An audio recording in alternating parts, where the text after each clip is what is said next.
3 orang ganteng hari ini di depan kamera, 2 orang adalah bintang tamu hari ini. Kita menghadiri undangan salah satu teman kita melaksanakan walimah urs hari ini. Ibadah. Memakai batik kita Indonesia, kita mendukung sepak bola dunia di Qatar. Jadi semifinal kedua malam nanti adalah Prancis ketemu Maroko. Di channel Dedi Sapa Teman, kita bincang-bincang bola.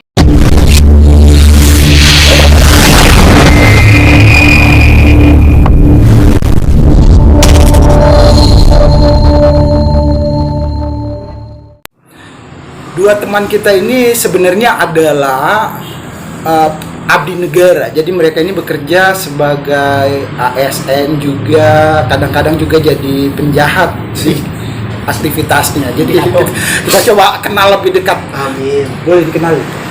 Nama saya Didi Kohim Pratama. Terus sehari-hari ya gitu kerja jadi budak korporat gitu, sana kemari ya. Pengabdian gitu ya? Iya, mengabdi untuk negara. Temennya. Halo, nama saya Asrul Ramadan, bisa disapa dengan Asrul juga. Kerja sehari-hari saya, ya, Luntang lantung juga. Iya, tergantung Berarti teman. ini ya, Bang Didi sama Bang Asrul teman sekegiatan, maksudnya segeng. Iya. Segeng ya. Geng saya, Mbak. Oh iya, siap. Kalau dari tampilannya kelihatan seperti celengan badut ya, agak gendut, terus lagi subur, makmur. Kalian kalau begini lucu, kalau kata perempuan lucu kalau yang begini. Oh gitu, menggemaskan. Coba. Hal-hal yang menggemaskan kadang-kadang dikangeni, orang merindukan sesuatu itu. Teman-teman, olahraga sepak bola karena nanti malam adalah semifinal yang kedua. Kalian seberapa sering berolahraga? Didi? Sudah tercermin dari bentuk badan ini, sudah kelihatan. Jarang. Seberapa sering berolahraga sudah kelihatan nih. Seminggu? Seminggu paling hanya Sabtu atau Minggu olahraga, itu pun badminton saja. Badminton sesuai karakter. Jadi Bang Asrul? Saya tiap sore bisa dikatakan main bola di pinggir kuala. Tapi ini berefek nggak ini? Dampak ke diri Bang Asrul? Maksudnya berat badan saya sudah mulai turun, saya sudah mulai sispek. Dampaknya ya tidak juga signifikan. 10% lah. Berarti itu ya kegiatan yang hobi. Ya, kita hobi saja. Menjalankan hobi bukan karena berat badan, menurunkan berat badan. Ya. Jadi teman-teman kita yang ganteng ini juga senang berolahraga. Kita membahas sepak bola dunia. Karena sebentar malam Kamis 16 Desember ini semifinal kedua mempertemukan Prancis dan Maroko. Kita coba mengulik pengetahuan kedua orang. Warga Indonesia yang baik, kita memakai setelan batik. Pengetahuan tentang negara-negara muslim terkait dengan Piala Dunia, tuan rumah Piala Dunia 2022 Qatar. Apa yang Bang Didi tahu tentang Qatar? wah, Qatar itu kan memang negara yang ada power gitu. Menurut saya Qatar itu negara yang ada power.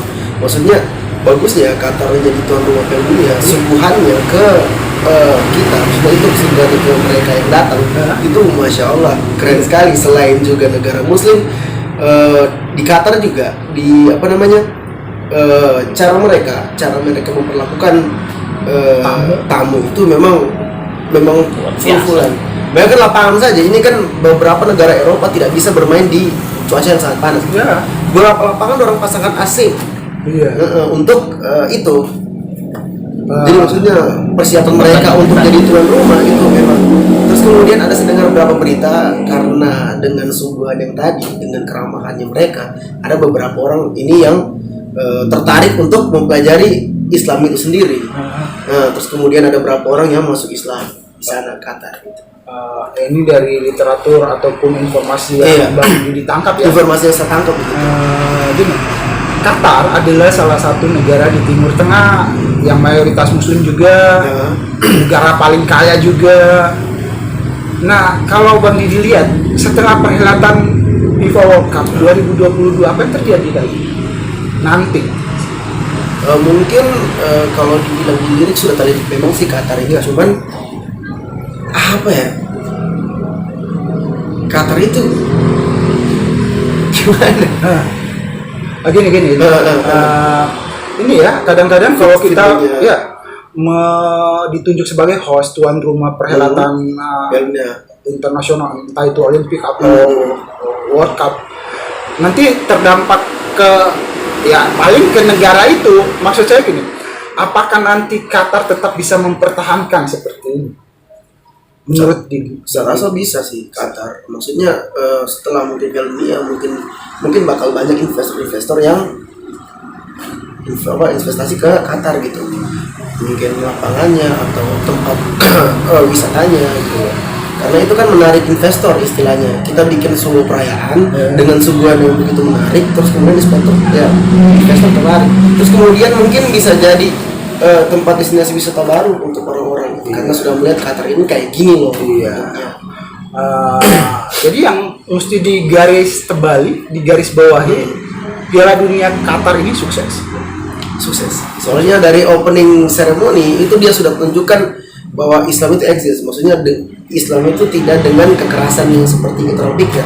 Itu kan stigmanya orang Islam itu identik dengan teroris dan lain. Terus kemudian dari opening ceremony kemarin kita bisa lihat sendiri kan bagaimana mereka kenalkan Islam dengan lantunan ayatnya, dengan beberapa model-model budaya Islam, sehingga orang pikir oh Islam tidak seperti yang kita pikir dan Islam itu ternyata tenang gitu. Saya lebih menunjuk terlalu ke agama gitu, cuman melihat karena melihat dari opening ceremony seperti itu.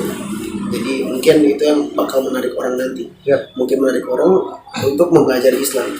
Berjarak mil-mil kita dari negara Qatar, kita bangsa Indonesia patut mencontoh. Apa yang kita bisa ambil dari sana? Apa ya? Toleransinya mungkin. Oh iya. Karena mereka toleransi sekali dengan agama yang lain. Ada satu orang yang belum bicara. Dan apa? Boleh? Tidak, maksudnya kan orang pikir Islam radikal. Tapi pas lihat itu, oh iya, ternyata Islam penuh dengan toleransi. Itu saja. Bang Didi sudah menjelaskan cukup panjang lebar tentang Qatar. Nah, sekarang kita tentang sepak bola di Qatar. FIFA World Cup akan ditutup dengan 2 atau 3 pertandingan lagi. Bang Asrul melihat atau mendebak siapa juara Qatar World Cup 2022? Kalau dari saya, secara kasat mata saya melihat yang juara pasti Prancis. Kenapa Prancis? Di sini kita bisa melihat permainan Eropa, Prancis dengan gaya Eropanya yang begitu tenang, yang begitu leluasa menguasai bola, dan lawannya adalah Argentina. Argentina juga seperti kita lihat bagaimana gaya Amerika Latin begitu kental di Argentina ini, permainan Argentina, di mana Messi, ada Alvarez di sana, ada Martinez di sana, tetapi dengan gaya Eropa, pastinya permainan Amerika Latin akan bertemu dengan gaya Eropa tadi ini. Pembahasan versi Bang Asrul. Gini Bang, dari cakap-cakap ini Bang Asrul lebih berat ke Prancis, sementara semifinal kedua nanti malam baru digelar, Prancis ketemu Maroko. Berarti ini ya, yang menang adalah Prancis. Dan menjadi juara dunia adalah Prancis. Apa yang terjadi bila Prancis? Sebenarnya sih saya ini bukan bela Prancis, saya ini Spanyol sih, lebih ke Spanyol. Dengar baik-baik, saya Spanyol. Kenapa saya pilih Spanyol? Karena Maroko kan musuh abadinya Spanyol kemarin. Jatuhkan Spanyol di 16 besar ya Maroko. Jelas saya tidak maulah saya pilih Maroko. Saya benci, bukan karena agamanya sih, bukan. Kita sesama Muslim, cuman karena namanya fans berat sama Spanyol. Ya tetap Spanyol. Ya intinya Bang Asrul melihat helatan di Qatar nanti Prancis sebagai juaranya. Prancis sebagai juaranya. Kalaupun nanti betul tebakannya ini Prancis ketemu Argentina, berapa skor akhir di final? 2-1 buat Prancis. Jawaban sudah kita kunci. Menurut Bang Asrul, Prancis sebagai juara di akhir, di final, jadi mempertemukan Prancis Argentina dengan skor akhir 2-1. Bang Didi, Sama Prancis juga. Prancis ketemu siapa? Prancis Ya, pasti Argentina ya. karena Argentina sudah pernah di final. Berapa skornya? Ya mungkin 2-0 lah. 2-0 untuk kemenangan Untuk Prancis. kemenangan Prancis. Apa yang menarik di Prancis? Sepengetahuan Bang Didi. Ya seperti dibilang kan sama saudara Rasul tadi sama teman saya, dia bilang betul sih, karena beda gaya permainannya Eropa dengan Amerika Latin. Eropa dia cenderung lebih tenang. Lihat konsistennya mereka juga dari awal penyisihan itu. Perancis sudah konsisten dengan gaya seperti itu dan menang semua sekali, imbang ya? Cuma 1 kali. Imbang. Kalah 1 kali. Kalah 1 kali. Itu. Jadi konsistennya di situ, yang konsisten di situ dia. Tentang Prancis ya, Prancis sudah menjuarai 3 kali juara dunia. Kali ini helatan di Qatar 2022, keajaiban-keajaiban banyak kita lihat juga, kita saksikan di berita-berita media sosial banyak. Bang Asrul, apa yang berbeda di Piala Dunia kali ini dengan Piala Dunia sebelum-sebelumnya? Sebelumnya Piala Dunia tahun ini begitu meriah, di mana Qatar sebagai tuan rumah, Ya. dan Qatar bisa memperlihatkan bagaimana keindahan Islam, budaya Islami. terhadap dunia.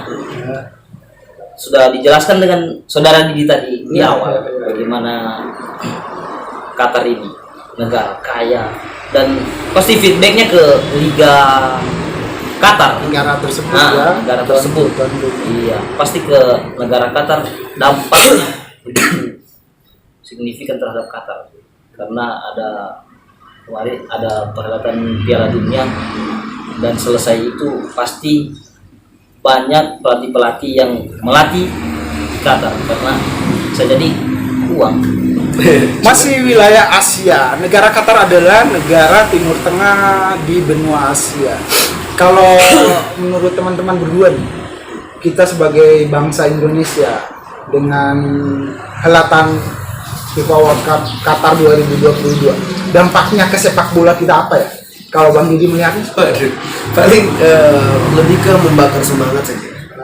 Kan tahun depan ya, tahun depan 2023 Piala itu Dunia. Piala Dunia Indonesia. kan di Indonesia. Piala Dunia Ya, umur 20. Jadi maksudnya itu juga mungkin bisa jadi acuan dari Indonesia untuk membuat seperti itu nanti di Ya, ini ya bisa dianggap dipakai sebagai acuan. Yang bagian mana? ya mungkin di situ, karena begini kan Indonesia terkenal dengan intoleransinya mungkin, karena ada beberapa tempat yang memang tidak toleransi dengan antaragama gitu. Jadi mungkin kalau saya kembali ke situ lagi sih, dari bagaimana mereka pertama supporternya juga, karena supporternya Indonesia kan kemarin sudah ada kasus kemarin di Kanjuruhan Iya. yang apa namanya Tentang kisru dan kisru dan Kanjuruhan. lain-lain. Mungkin itu bisa jadi koreksi juga, lihat dari bagaimana kondisi.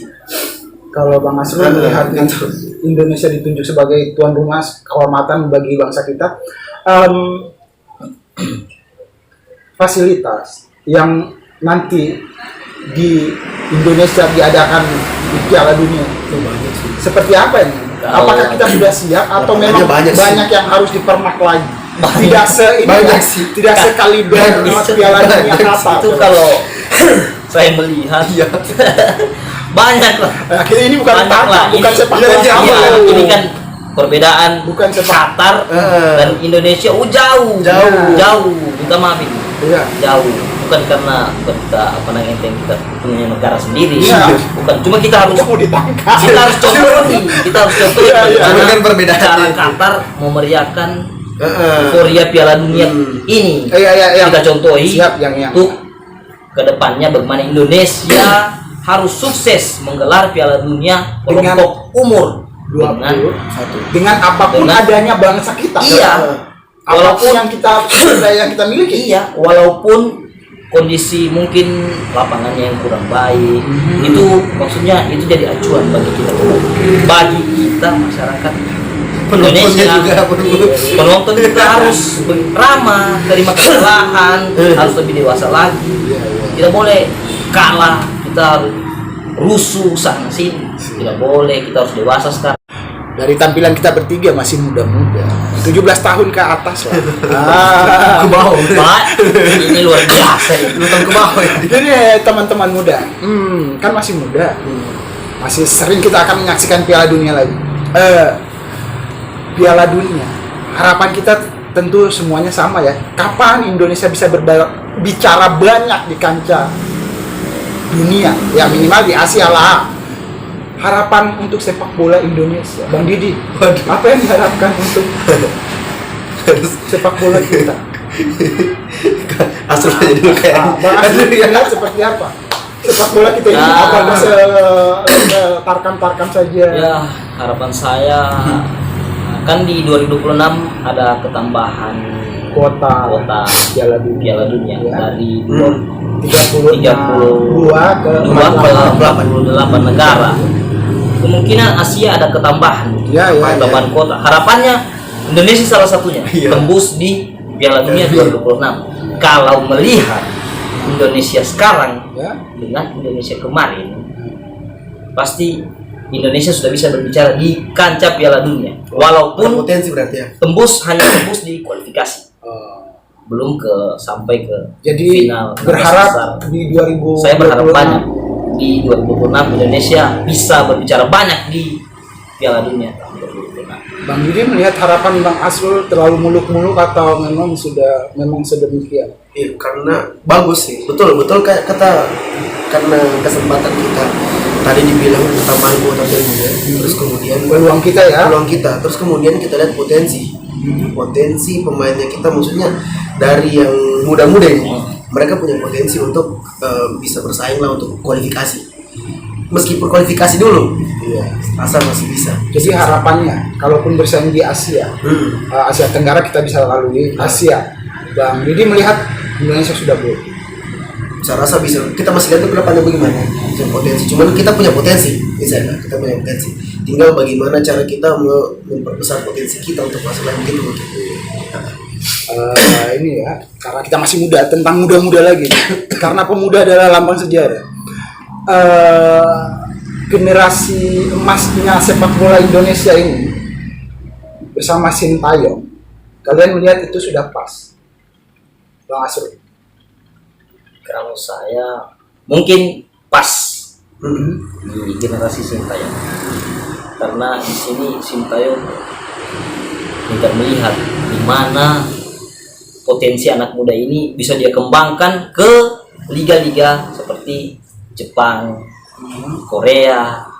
Witan kan sekarang ada di di mana gitu. Dan pasti kembalinya ke negara kita. Itu feedbacknya buat negara kita, di mana mungkin bisa berbicara di Piala Asia. Piala Asia, Indonesia sekarang sudah jadi peserta Piala Asia, sudah tembus di Piala Asia dan menghadapi Piala AFF. Asia Tenggara. Mungkin satu bulan ini ya. Saya harap Indonesia bisa juara di Piala AFF tahun ini. Gitu. Bang Didi, ini kan kalau tentang kebanggaan, kita bangga sebagai warga Indonesia. Prestasi. Bang Didi melihat prestasi terbaiknya bersama Sintayong. Bola ini maksudnya? Ya. Menurut saya memang karena selain pelatihnya bagus juga, pintar melihat seperti bilang Asri tadi. Juga yang di tahun ini betul-betul pemain-pemainnya itu punya potensi seperti yang saya bilang tadi. Mereka betul-betul berpotensi dan memiliki kemauan yang kuat untuk jadi juara gitu. Saya kalau dibandingkan dengan yang sebelum-sebelumnya, kita bisa melihat dari beberapa pertandingan yang sebelumnya itu kayak Thailand itu sudah tidak menjadi masalah besar buat mereka. Bukan momok yang menakutkan lagi. Cuman mungkin pas di final kan kemarin mungkin gara-gara gugup atau bagaimana ya? Kurang istirahat begitu. Sampai di situ. Ini tentang sumber daya dan kemampuan pemain-pemain kita sudah bisa berbicara. Iya, sudah berbicara. Bagaimana dengan kepengurusan dengan induk organisasi? Aduh. Seperti apa? Ya, bahaya karena kita masuk asal berkali. Ada saya bingung itu. Itu cara Menpora ya. Menpora, entah organisasi sepak bola kita Sepak bola dibenahi itu atau perlu kita benahi. Kenapa seperti itu? Harus dibenahi supaya kedepannya Indonesia lebih bagus juga untuk berbicara di Piala AFF, Piala Asia. Maksud saya bagaimana ya? Mau bicara dibenahi dari segi mana, stadion itu harus, maksudnya kita lihatlah Qatar bagaimana stadionnya, jadi kursinya single seat, ya, dia sudah memenuhi standar FIFA lah. jadi Megah ya, itu tentang ini ya, fasilitas itu sama- fasilitas. terus orang-orang yang duduk di dalam Harus sadar diri lah.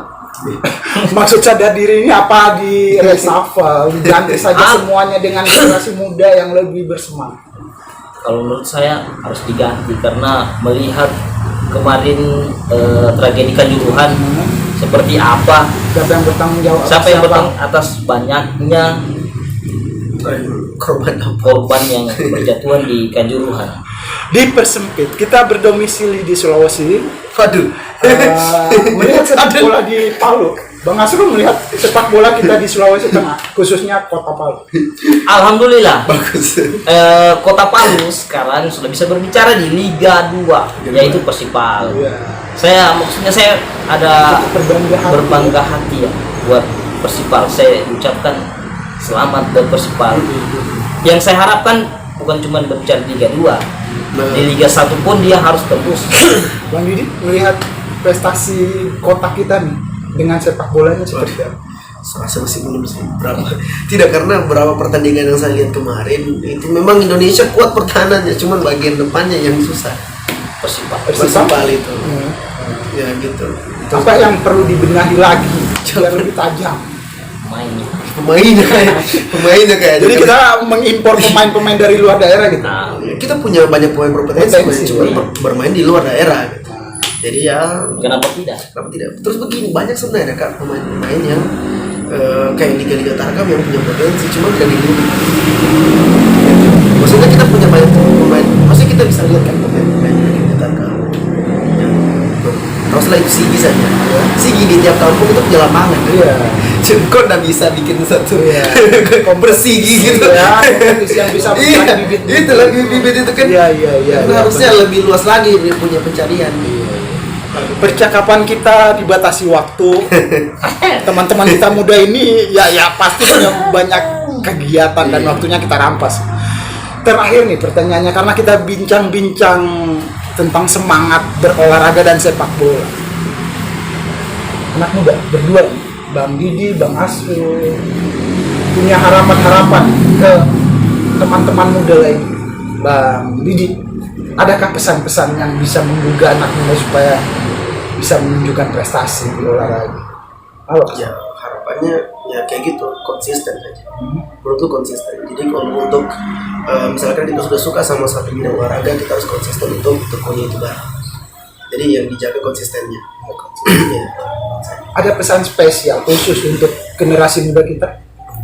Apa ya, kayak